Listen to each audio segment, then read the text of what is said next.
एक गरीब किसान का बेटा जो सिनेमा हॉल में चौकीदारी करके महीने के सिर्फ 90 कमाता था। कौन यकीन करेगा कि एक दिन वो ऐसी कंपनी खड़ा कर देगा जिसकी टर्नओवर 000 करोड़ से भी ज्यादा की होगी। सुनने में यह थोड़ी फिल्मी कहानी सी लगती है, लेकिन इसे सच कर दिखाया है 10वीं पास चंदू भाई ने, जिनके पास एक समय किराए के लिए 50 तक नहीं थे, लेकिन थिएटर की सीट साफ करके, फिल्मों के पोस्टर्स लगा के और कैंटीन में सैंडविच बेचकर यह गरीब लड़का आखिर इतना सफल कैसे हो गया कि गुजरात की सबसे बड़ी वेफर कंपनी बालाजी वेफर्स का मालिक बन बैठा। यह सफर कितना स्ट्रगल से भरा रहा और इन्होंने कौन सी स्ट्रेटजीजर की इनका सबसे बड़ा कंपटीशन लेज भी इनके सामने हारता चला गया, सब कुछ हम डिटेल में जानने वाले हैं आज के इस वीडियो में। एक्चुअली बात है 1972 की, जब गुजरात के जामनगर जिले के एक छोटे से गांव के अंदर पोपट राम जी भाई विरानी नाम के एक गरीब किसान रहते थे, जो कि खेती करके ही अपने परिवार का पेट पालते। इन्हें खेतों के सहारे जैसे तैसे गुजारा हो रहा था, लेकिन एक साल ऐसा आया कि उनके एरिया में बारिश ही नहीं हुई और सारी फसलें बर्बाद हो गई। और फिर इसके बाद भी कभी सूखा तो कभी बिन मौसम बरसात ने पोपट राम जी भाई और उनके परिवार का जीवन मुश्किल में डाल दिया था। और फिर इन्हीं सभी प्रॉब्लम से ही तंग आकर उन्होंने 20 लाख रुपए में अपनी पुश्तैनी जमीन बेच दी और फिर मिले पैसों को अपने 3 बेटों चंदू भाई वीरानी, मेघजी भाई वीरानी और भिखू भाई वीरानी को बांट दिया, ताकि वो इनसे कोई व्यापार शुरू कर सक। पिता से पैसे मिलते ही 15 साल के चंदू भाई अपने दोनों भाइयों को लेकर राजकोट चले गए और वहां उन्होंने एग्रीकल्चरल प्रोडक्ट्स और फार्म इक्विपमेंट का व्यापार शुरू किया। अब डीलर को भी पता था कि इन्हें बिजनेस का कोई खास नॉलेज है नहीं, इसीलिए उसने महंगे दामों पर इन्हें नकली फर्टिलाइजर बेच दिया। इस तरह से चंदू भाई का अपना पहला वेंचर 2 सालों के अंदर ही बंद हो गया और तीनों भाई सड़क पर आ गए। अब दोस्तों, यहाँ से गांव लौटने का तो कोई मतलब था नहीं, क्योंकि वहाँ कुछ बचा ही नहीं था। इसीलिए यह लोग राजकोट में रहकर ही काम ढूंढने लगे, लेकिन क्योंकि यह ज्यादा पढ़े लिखे थे नहीं, इसीलिए इन्हें कोई अच्छी जॉब नहीं मिल पाई। और इस टाइम पर फाइनेंशियल ट्रबल्स भी इतने ज्यादा बढ़ गए थे कि वह अपने घर का किराया जो सिर्फ 50 था वह भी पे नहीं कर पा रहे थे, और इसकी वजह से मकान मालिक ने भी उन्हें बाहर का रास्ता दिखा दिया। हालांकि कुछ समय बाद चंदू भाई को एस्टन नाम के एक सिनेमा हॉल में चौकीदारी का काम मिला, जिसकी सैलरी थी महीने के 90। हालांकि चौकीदारी के साथ साथ कभी वह मूवीज की पोस्टर्स लगा दिया करते थे तो कभी कैंटीन में भी काम कर लेते थे, और फिर इस तरह से कम पैसों में ही सही, लेकिन जैसे तैसे करके उनका गुजारा होने लगा। अब क्योंकि चंदू भाई ईमानदार बहुत थे, इसीलिए कुछ ही टाइम के बाद उन्हें थिएटर की कैंटीन का ठेका मिल गया और अब वह इंटरवल के टाइम पर मसाला सैंडविच बनाकर लोगों में बेचने लगे। यह मसाला सैंडविच लोगों को खूब पसंद आया, जिससे कि चंदू भाई ने थोड़ा प्रॉफिट भी कमा लिया था। और जब हालात थोड़े बेहतर हुए तो 1982 में चंदू भाई ने गांव से अपनी पूरी फैमिली को राजकोट बुला लिया और अब फैमिली के सभी मेंबर्स एक साथ मिलकर इस काम को आगे बढ़ाने लगे। पर दोस्तों, एक बहुत बड़ी प्रॉब्लम यह थी कि उनका सैंडविच आसपास में पॉपुलर तो बहुत हो गया था, लेकिन जो भी सैंडविच शाम में बच जाते थे उनमें अगले दिन फंगस लग जाता और वह पूरी तरह से बर्बाद हो जाते थे।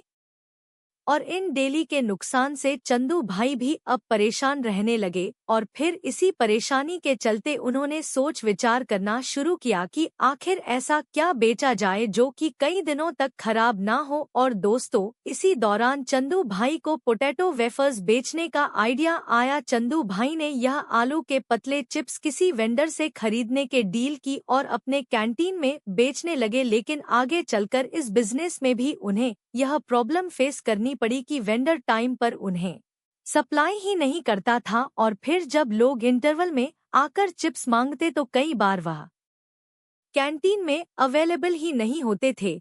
कभी सप्लाई में डिले और कभी टूटे फूटे पोटैटो वेफर्स की वजह से चंदू भाई बहुत ज्यादा आ गए और फिर उन्होंने सोचा कि अब वह किसी वंडर के भरोसे ना रहकर खुद का ही चिप्स बनाकर बेचेंगे। उस टाइम पर चंदू भाई के पास एक 0,000,000 की सेविंग्स थी और इन्हीं पैसों की ही मदद से उन्होंने 1982 में अपने बरामदे में एक छोटा सा टीन शेड लगाया और रात में कैंटीन बंद करने के बाद पोटैटो वेफर्स खुद ही बनाने लगे। शुरुआती समय एक्सपीरियंस ना होने की वजह से काफी मुश्किलों से भरा रहा, क्योंकि इनके चिप्स कभी जल जाते तो कभी नरम ही रह जाते थे, लेकिन कुछ दिनों की मेहनत के बाद आखिरकार इन्होंने परफेक्ट पोटैटो वेफर्स बनाना सीख ही लिया। अब घर पर ही इन चिप्स को बनाने की वजह से चंदू भाई क्वालिटी को भी कंट्रोल कर पाए, जिससे कि इनकी बिक्री काफी तेजी से बढ़ने लगी। इनके पोटैटो वेफर्स की लोकप्रियता को देखकर थिएटर ऑनर ने चंदू भाई के साथ में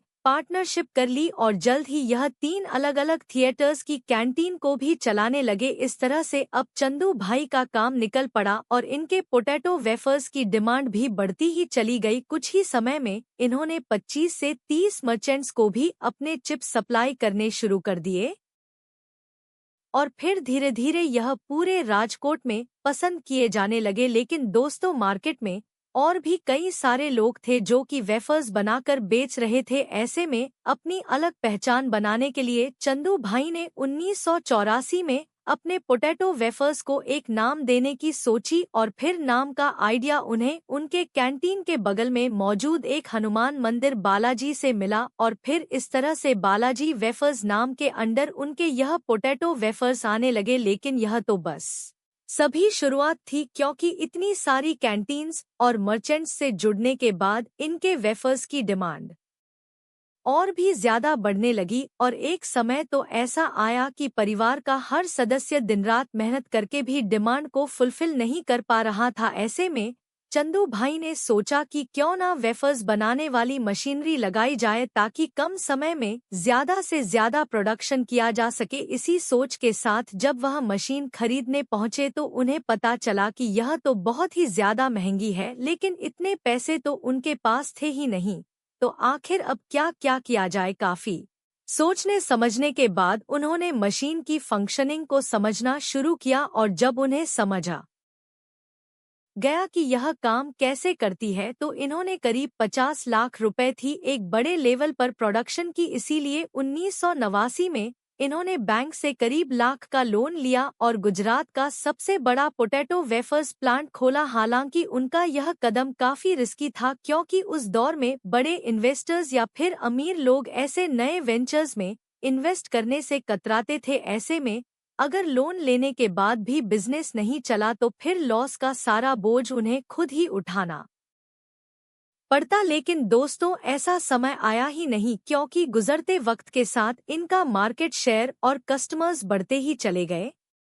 इसके बाद आया साल 1992 जब इन्होंने अपने बिजनेस को एक प्राइवेट लिमिटेड कंपनी के रूप में रजिस्टर कराया और साथ ही अपने मैन्युफैक्चरिंग प्रोसेस को ऑटोमेट करने के लिए एडवांस टेक्नोलॉजी वाले मशीनस का यूज करना शुरू कर दिया। क्योंकि चंदू भाई का मानना था कि भले ही मशीनस महंगी होती है, लेकिन वह ह्यूमन एरर को कम करने के साथ साथ कंसिस्टेंट क्वालिटी भी मेंटेन करती है। इसके अलावा इन्होंने बिजनेस में अलग अलग रोल्स और रिस्पॉन्सिबिलिटीज को भी बांट दिया, जिससे बिजनेस ऑपरेशंस को मैनेज करना आसान हो गया, क्योंकि अब हर किसी को अपना काम पता होता था। और फिर आगे चलकर अपना डिस्ट्रीब्यूशन नेटवर्क मजबूत करने के बाद से तो चंदू भाई की कंपनी बालाजी लोकल से उठकर पहले रीजनल और फिर नेशनल लेवल का ब्रांड बन गया। हालांकि उस टाइम मार्केट में अंकल चिप्स, सिम्बा और बिन्नी जैसे कई सारे बड़े बड़े ब्रांड्स थे जिनके सामने किसी भी नए प्लेयर के लिए अपनी जगह बनाना बिल्कुल भी आसान नहीं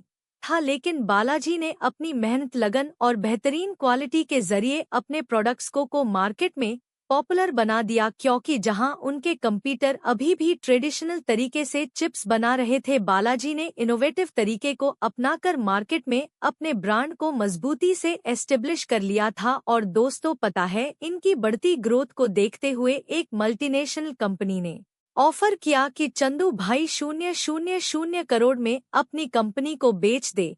लेकिन चंदू भाई ने इस डील से साफ इनकार कर दिया। इसके कुछ समय के बाद बालाजी पोटैटो वेफर्स के अलावा नमकीन और कई दूसरे स्नैक्स भी बनाने लगे और इनके टेस्ट को भी लोगों ने खूब सराहा, जिससे धीरे धीरे यह गुजरात से निकलकर उत्तर प्रदेश, मध्य प्रदेश और इनके ही जैसे कई सारे स्टेट्स में अपने पैर जमाने लगे। इस एक्सपेंशन के साथ ही बालाजी इस बात का भी ख्याल रख रही थी कि कंपनी जो बना रही है वह लोगों की पसंद के अकॉर्डिंग है या फिर नहीं, क्योंकि चंदू भाई को बहुत अच्छे से पता था कि गुजरात के लोगों को जो फ्लेवर पसंद है जरूरी नहीं कि महाराष्ट्र, राजस्थान या फिर यूपी में वही पसंद आए। इसीलिए यह इस तरह के भी स्नैक्स को बनाने लगे जो कि लोकल टेस्ट को जस्टिफाई कर सके, यह काम प्रॉपर तरीके से होता रहे। इसके लिए इन्होंने अलग अलग स्टेट्स में अपनी मैन्युफैक्चरिंग यूनिट सेटअप की, जिनमें से 3 गुजरात के राजकोट, वलसाड और वडोदरा में,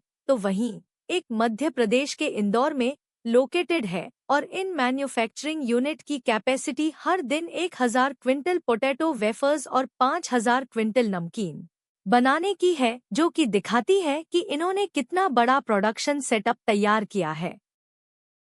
अलग अलग जगह पर फैक्ट्रीज लगाने का फायदा यह हुआ कि यह लोकल मार्केट्स को बेहतर तरीके से सर्व करने लगे, जो कि इनके मार्केट शेयर को बढ़ाने में काफी मददगार साबित हुआ। यही वजह है कि 2006 में बालाजी वेफर्स ने गुजरात के पोटैटो वेफर्स मार्केट का 90 पर हिस्सा अपने नाम कर लिया था और फिर इसके बाद से इनकी ग्रोथ को कोई भी नहीं रोक सका। हालांकि तभी अचानक 2011 में कुछ ऐसा हुआ जिसने कंपनी की मुसीबतें बढ़ा दी। असल में बालाजी के सबसे बड़े कंपटीशन पेप्सिक ने इनके ऊपर केस फाइल कर दिया। पेप्सिक का आरोप था कि बालाजी ने उनके लेज मैक्स चिप्स के डीप रिच डिजाइन को अपने रंबल नाम के एक वेफर में इस्तेमाल किया है। इस बात के लिए पेप्सिको ने ना तो कोई वार्निंग दी और ना इसके बारे में बालाजी से कोई बातचीत की, बल्कि फौरन ही कंपनी पर डिजाइन इंफ्रिंजमेंट का केस ठोक दिया। मतलब आप खुद ही इमेजिन करिए कि एक इंडियन ग्रोइंग कंपनी के ऊपर मल्टीनेशनल जाइंट का अटैक। बहुत लोगों का मानना था कि यह केस पेप्सिक ने फ्रस्ट्रेशन में किया था, क्योंकि बालाजी की बढ़ती पॉपुलैरिटी का असर इनके भी स्नैक्स पर पड़ने लगा था। खैर, रीजन जो भी हो, पर चंदू भाई ने हार नहीं मानी। इन्होंने पेप्सिक के एलिगेशंस का सामना किया और कोर्ट में आर्गू किया कि पेप्स को सिर्फ इन्हें इसलिए टारगेट कर रहा है क्योंकि बालाजी वेफर्स की ग्रोथ बढ़ती ही जा रही है। लेकिन इन सब दलीलों के बावजूद हाई कोर्ट का फैसला पेप्सिको के हक में आया और कोर्ट ने बालाजी को अपने चिप्स का डिजाइन बदलने का ऑर्डर दे दिया। इस फैसले के बाद से बहुत सारे एक्सपर्ट्स को यह लगने लगा कि अगर वेफर्स की पैकेजिंग का ही डिजाइन बदल गया तो यह स्टेप उनके ब्रांड के लिए काफी नुकसानदायक हो सकता है। लेकिन चंदू भाई ने कहा कि लोग बालाजी के नाम पर भरोसा करते हैं, ना कि पैकेजिंग, डिजाइन और लोगों पर। और दोस्तों, आगे चलकर हुआ भी यही, क्योंकि जहां एक तरफ लेज का मार्केट शेयर धीरे धीरे घटता जा रहा था, वहीं बालाजी वेफर्स की ग्रोथ हर साल 20 से 25 पर की स्पीड से बढ़ रही थी। 2019 तक आते आते कंपनी के पास 65 से ज्यादा प्रोडक्ट रेंज थी और इनकी रीच छोटे छोटे गांव से लेकर बड़े बड़े शहरों तक फैल चुकी थी। इसके अलावा इनका डिस्ट्रीब्यूशन नेटवर्क भी 1225 से ज्यादा डीलर्स तक पहुंच चुका है। और हाँ, द इकोनॉमिक टाइम्स ने इनकी इसी ग्रोथ और लोकप्रियता को देखते हुए इन्हें सुल्तान ऑफ वेफर्स का नाम दिया। आज बालाजी वेफर्स में हजारों लोग काम करते हैं और कंपनी की बिजनेस फिलॉसफी है कि वह हर एक मेंबर को फैमिली की तरह ट्रीट करते हैं और साथ ही कस्टमर्स को भी value for money product provide करते हैं। और दोस्तों, इनकी इसी फिलॉसफी ने ही इन्हें लोगों के बीच एक वफादार और भरोसेमंद ब्रांड बना दिया है। हालांकि यहां तक पहुंचने के लिए चंदू भाई ने कुछ ऐसी बिजनेस स्ट्रेटेजी पर भी काम किया है जिसके चलते इनके कंपटीशन कभी भी हरा नहीं सके। और इन्हीं स्ट्रेटजीजर फ्लेवर्स, अब जैसा कि हमने जाना कि बालाजी वेफर्स की शुरुआत तो गुजरात में हुई थी, लेकिन चंदू भाई को पता था कि अगर इन्हें नेशनल लेवल पर अपनी पहचान बनाना है तो फिर इंडिया की बाकी मार्केट में भी अपनी प्रेजेंस बनानी होगी। इसीलिए इन्होंने गुजरात से निकलकर देश के दूसरे हिस्सों में भी अपना फुटप्रिंट बढ़ाया और इस एक्सपेंशन का सबसे बड़ा फायदा यह हुआ कि इन्हें लोकल फ्लेवर्स के साथ में इनोवेशन करने का मौका मिला। लेकिन यह इनोवेशन सिर्फ फ्लेवर तक ही सीमित नहीं रहा, बल्कि बालाजी ने हेल्थियन स्नैकिंग ऑप्शंस भी इंट्रोड्यूस किए, जैसे कि बेक्ड वेफर्स और रोस्टेड नमकीन, ताकि हेल्थ